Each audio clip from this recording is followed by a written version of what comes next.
36 करोड़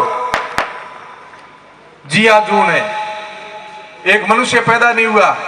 मैं जो आपसे निवेदन करना चाहता हूं, जो आपको और हमारे को पढ़ाते हैं कि हम ऋषियों की औलाद नहीं है, हम तो बंदरों की औलाद है, उनसे एक प्रश्न करना कि ठीक है, आप जो पढ़ाते हो, आपने जो खोज की है कि हम वन मानुष से मनुष्य बने, बंदर से हम मनुष्य बने, तो ये परिवर्तन प्रकृति के नियमानुसार सब प्राणियों में आना चाहिए, केवल मनुष्य में नहीं। तो हमें ये जवाब दो, जब ऊंट सबसे पहले पैदा किया था भगवान ने, तब किस रूप में था, आज इस रूप में क्यों है? जब गाय पैदा की थी तब किस रूप में थी, आज इस रूप में क्यों है? भेड़ पैदा की तब इस रूप में थी, आज इस रूप में क्या?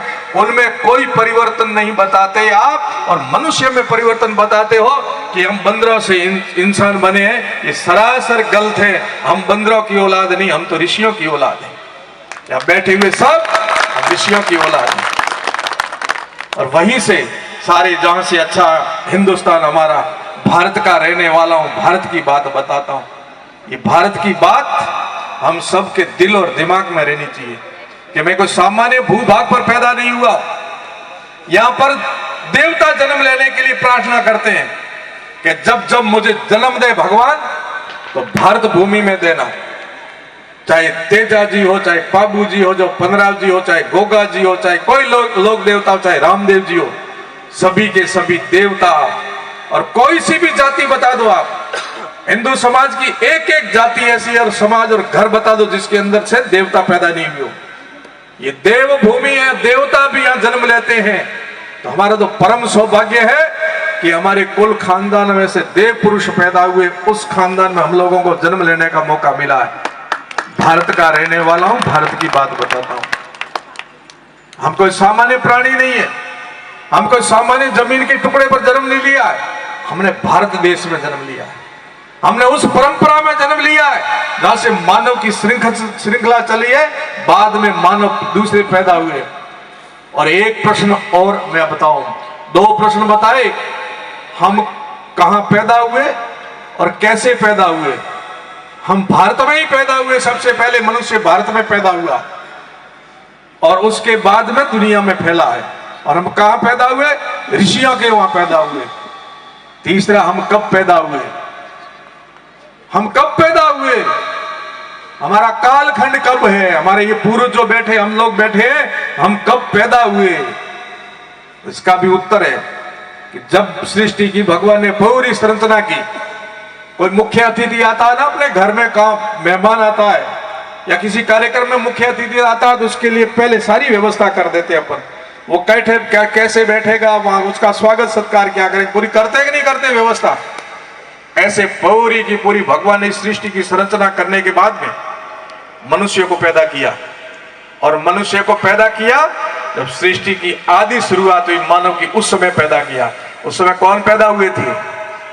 कौन की? आपके पूर्वज हुए थे, औरों के पूर्वज नहीं हुए। और तो अब आए हैं, किसी को 1400 साल हुए, किसी को 2100 साल हुए। पर तो ये जो आप बैठे हो सनातनी, ये आप आज पैदा नहीं हुए हो। जब मानव सबसे पहले पैदा हुआ तब आप पैदा हुए थे। आपका धर्म, आपका ये परिवार तब पैदा हुआ था जब सबसे पहले मनुष्य पैदा हुआ था। कुछ समाज और संप्रदाय, उनका कालखंड बहुत छोटा है, थोड़ा है। किसी को 1400 साल हुए, किसी को 2100 साल हुए होंगे, किसी को और थोड़े ज्यादा हुए होंगे। परंतु हमें परम सौभाग्य मिला है कि हम उस परंपरा में पैदा हुए तो सबसे पहले मानव पैदा हुआ। और ज्ञान की दृष्टि से भी दुनिया कहती है कि भारत में कोई ज्ञान नहीं था, हमने आकर के सिखाया।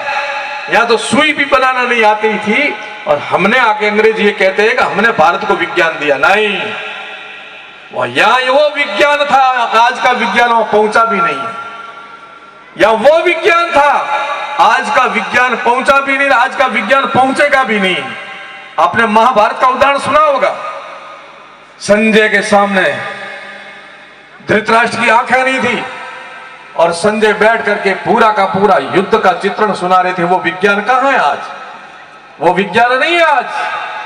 कोई व्यक्ति आ रहा है, उससे पहले योगी पुरुष, तपस्वी संत महात्मा को जो विद्या थी, कि आने से पहले बता रहे थे कि वो आदमी आ रहा है। कोई आकर के पास में बैठ गया और उसके मन की बात बता दी, इसके मन में ये इसलिए आया, वो विज्ञान कहाँ है?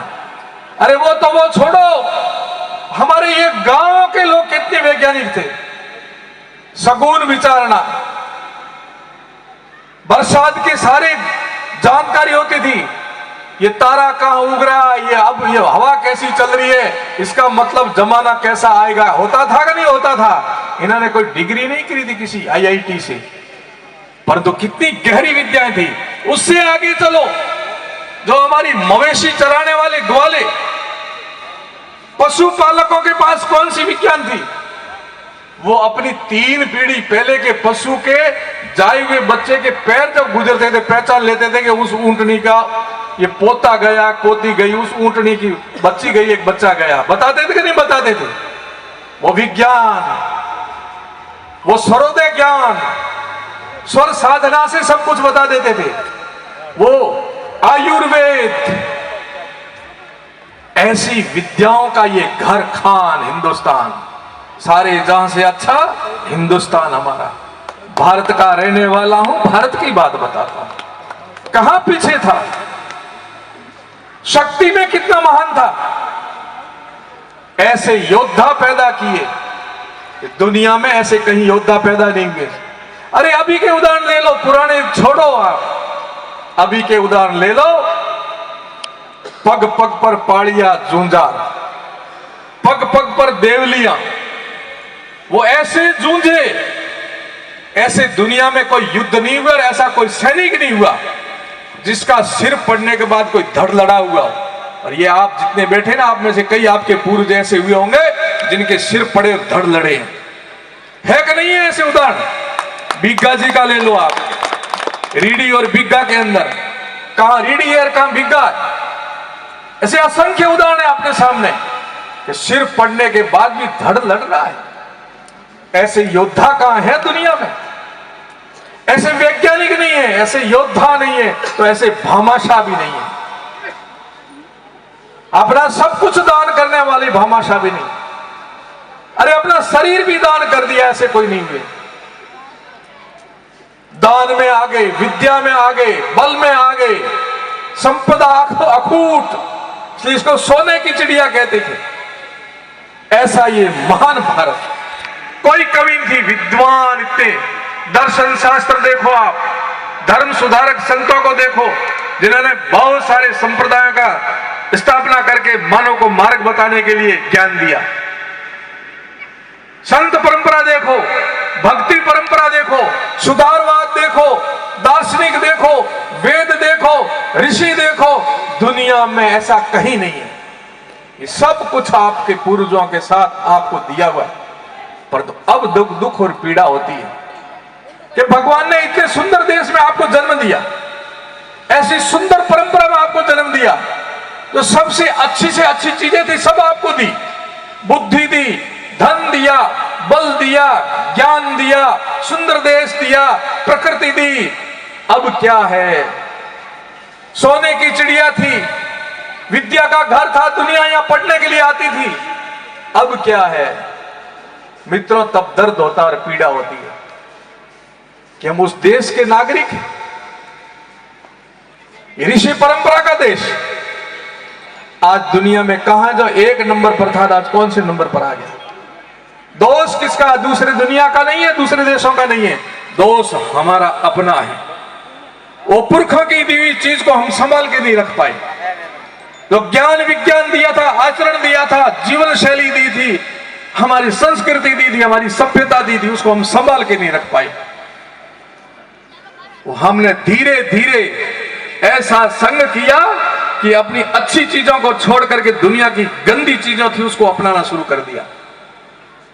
निकृष्ट चीजें थी उनको अच्छा मानना शुरू कर दिया, और जो अच्छी से अच्छी थी उसको छोड़ना शुरू कर दिया। मैं छोटे छोटे उदाहरण दूंगा आपके सामने। ये जो बैठे पगड़ी वाले, ये पगड़ी का कोई महात्म्य है? ऐसे ही ऊपर नहीं बनाई जाती है, बड़ा विज्ञान है इसके अंदर। ये कुछ चोटी वाले बैठे हैं, चोटी का बहुत बड़ा महात्म्य है, विज्ञान है। कुछ लोगों के गले में जनेऊ भी होगी, कुछ लोगों के मुंह पर मूछ भी होगी, कुछ लोगों ने धोती पहन रखी है।